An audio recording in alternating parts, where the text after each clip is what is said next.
Well, I was born in Bosnia in January 29th of the 1991st year. And they consider me a war child because the year that I was born was the year that the war started, or officially.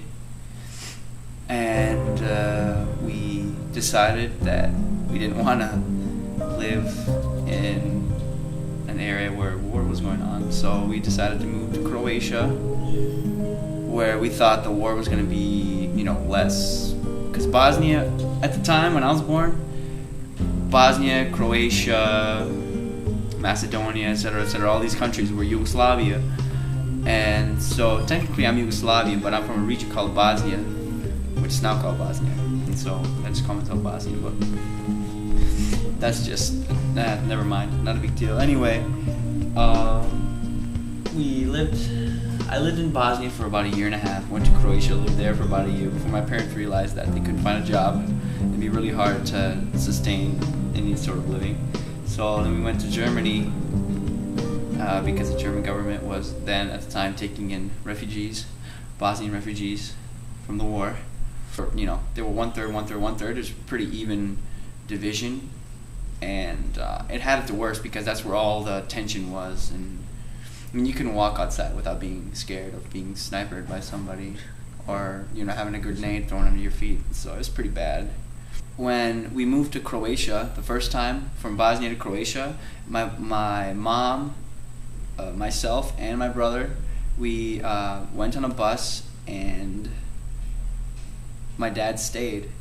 And when my dad decided to come, he came with the shirt on his back and the pants and the shoes that he was wearing. He had nothing else.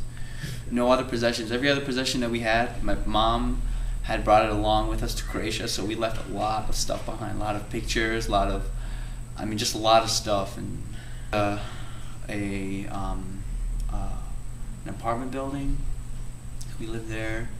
The shower is actually right in the kitchen, and we had two roommates or two other people living that weren't related to each other. So there was 3 different families, if you will. So 3 different kind of groups of people that were living there, and so we'd be eating breakfast, and somebody would be showering right next to us. Really? The German government contacted us and said that we had to either go back to Bosnia or we had to leave Germany, but we couldn't stay in Germany, and so we decided to come to America. And the first place we came to was Sioux Falls because my father's friend, really, really good childhood friend, came to Sioux Falls. And so we just followed him, and that's where we ended up. And I'm in Brookings because I wanted to go to college somewhere close to Sioux Falls. And so I haven't left South Dakota or lived anywhere else other than South Dakota my whole life in America. So.